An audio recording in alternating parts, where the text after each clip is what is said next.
Olá pessoal, nossa última videoaula, já era a hora, né? Enfim, só farei mais um vídeo para falarmos acerca da avaliação.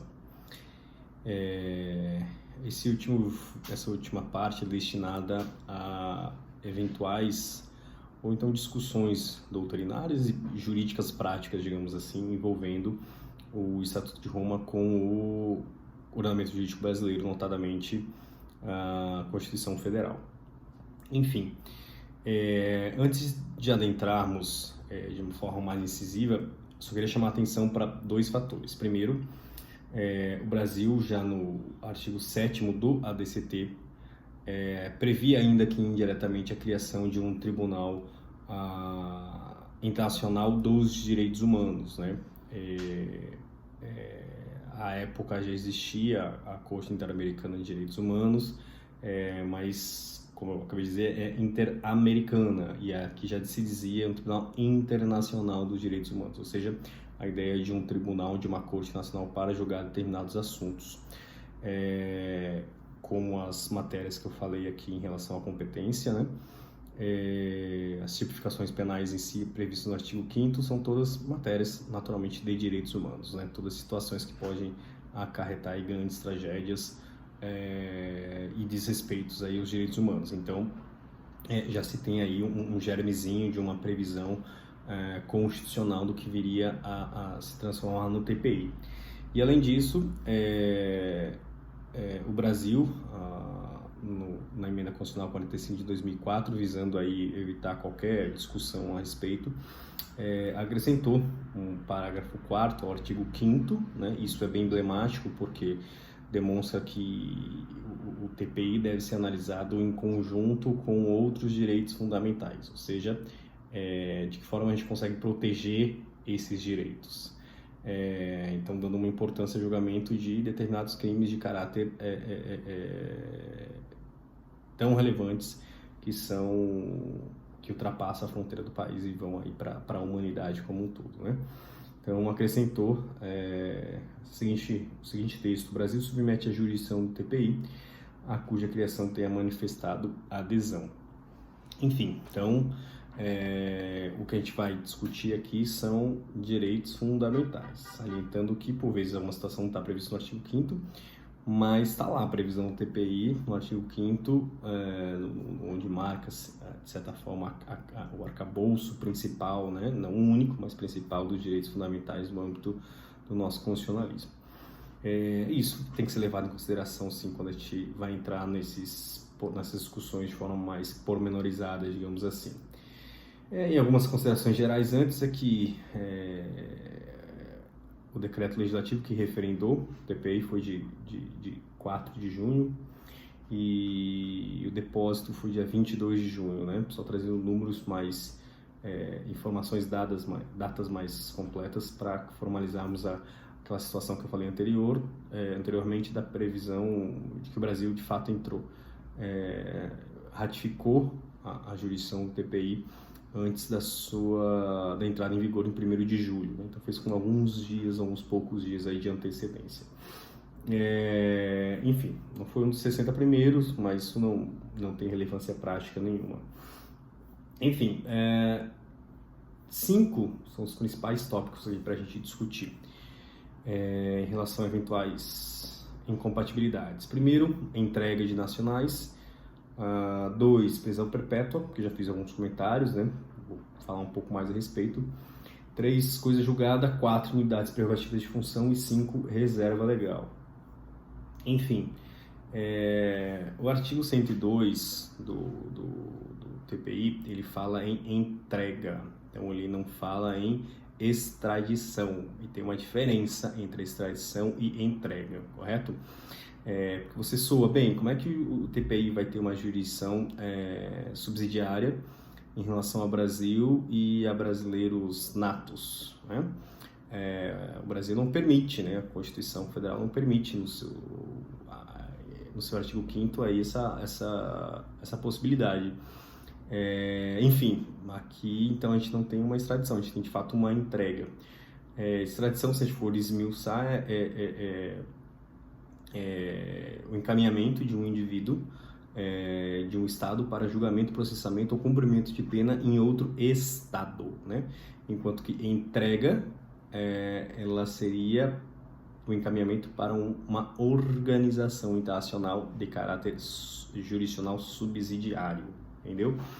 Então, aí meramente questões de nomenclatura, de terminologias aí, e o termo entrega ele já foi de forma bem cuidadosa aí para que não haja, ou para que não fosse discutida essa incompatibilidade. Então, não tem problema nenhum, eventualmente, o brasileiro nato ser entregue para julgamento da jurisdição subsidiária do TPI, tá bom? Outra situação é a prisão perpétua, né? Conforme eu falei anteriormente, a Constituição Federal, agora de forma mais exata, artigo 5º, inciso 47, né? Não haverá penas de caráter perpétuo, né? E a incompatibilidade discutida aí em relação ao artigo 77 do Estatuto de Roma, que prevê a pena privativa de liberdade limitada a 30 anos e a prisão perpétua. E ainda tem um outro artigo, não fiz a anotação aqui, mas que diz sobre...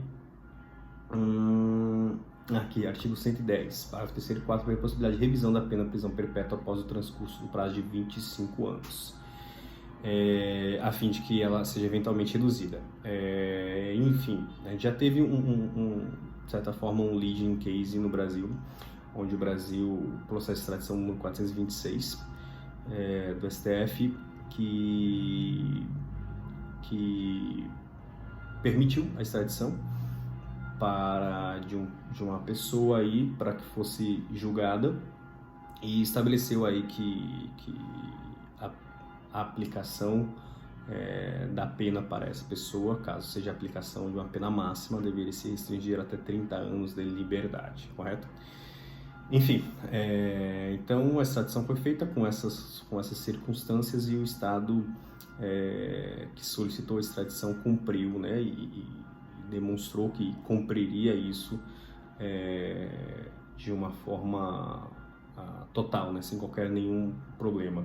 Esse voto foi proferido pelo ministro à época, inclusive já foi ministro da Corte Nacional de Justiça, Francisco Rezec. Enfim, então não tem nenhum problema. A gente tem esse leading case e já tinha esse costume, né, que a gente pode inclusive falar isso, que foi um persistent objector em relação à prisão perpétua, mas em virtude desse leading case, né, mas o próprio Estatuto de Roma prevê essa possibilidade de cumprimento de pena de até 30 anos, ou a revisão com 25 anos, naturalmente para ele cumprir mais 5, né? Enfim, isso também já pertence aí ao material complementar, né, as razões as razões de determinados artigos e as discussões em relação a esse artigo fazem parte do esboço, de certa forma, que acompanha aí, diretamente a título de interpretação, o Estatuto de Roma. Enfim, depois temos a coisa julgada, né? O Brasil, no artigo 5º, inciso 36, prevê que a lei não prejudicará o direito adquirido, o ato jurídico perfeito e a coisa julgada. Como é que ficaria, então, após esse julgamento, após o trânsito julgado desse decisum, como ficaria essa situação de eventualmente entrega, né? Os autores defendem basicamente que a coisa julgada deve ser respeitada no âmbito da jurisdição nacional, jurisdição brasileira. Em caso de situações de subsidiariedade, a coisa julgada deveria se estender ao TPI, né? Então, assim, ok, para direito interno tudo bem, mas se é matéria de eventual competência melhor dizendo, se é matéria do TPI e eventualmente essa competência seja requerida, né, de forma subsidiária, aí não teria extensão dessa coisa julgada, porque ela deveria abarcar naturalmente também o TPI. Aqui eu faço algumas considerações, eu acho que a eventual crítica faz mais sentido, porque você fica com uma certa insegurança jurídica, né? Até porque esses crimes não prescrevem. Enfim, mas de certa forma está compatibilizado e tem essa previsão subsidiária do TPI, então para os crimes pertinentes às matérias previstas no TPI, essa coisa jogada ficaria aí no limbo, digamos assim, né, para eventual análise, inclusive, do TPI, perfeito? Enfim, depois temos uma outra circunstância, quem fala isso, inclusive, é o professor André de Carvalho Ramos, né, no curso de Direitos Humanos. Ele comenta: não há identidade dos elementos da ação entre a causa nacional e a causa internacional. De fato, o pedido e a causa de pedido no plano internacional são paradas em normas internacionais, o que não ocorre com a causa doméstica. Ou seja, basicamente o que eu comentei aqui para vocês dessa eventual extensão ao TPI, né? Talvez aí tenhamos uma aplicabilidade de um outro direito em si, que não somente ao nacional. Então, a coisa julgada para essas situações teria uma extensão maior, e ficaria aí a dependência de uma eventual chamamento de competência do TPI. Enfim, imunidades, prerrogativas de função. Comentei para vocês que o artigo 27 do Estatuto de Roma prevê a chamada irrelevância da qualidade oficial, ou seja, independentemente se a pessoa que dentro do ordenamento jurídico brasileiro tem uma competência, aliás, tem um foro privilegiado, e isso vai ser julgado pela STF, não significa para o TPI, para o Estatuto de Roma, que ela só deve ser julgada pela STF, né? Os intérpretes aí dessa eventual incompatibilidade falam que a imunidade oficial no Brasil é para o julgamento do STF, conhecimento e grau de recurso, mas nada impede que, se for de matéria, a causa de pedir for internacional, nas palavras do professor André de Carvalho Ramos, essa qualidade oficial vai ser irrelevante perante o julgamento do TPI, ou seja, internamente julga-se no STF. Caso essa subsidiariedade seja invocada pelo TPI, aí tem-se o julgamento pelo TPI, correto? Mas também não vejo nenhuma incompatibilidade nesse sentido. E por último, a reserva legal, né? Se discute que a competência para direito penal, direito processual penal, ela é uma competência legislativa da União e privativa, né?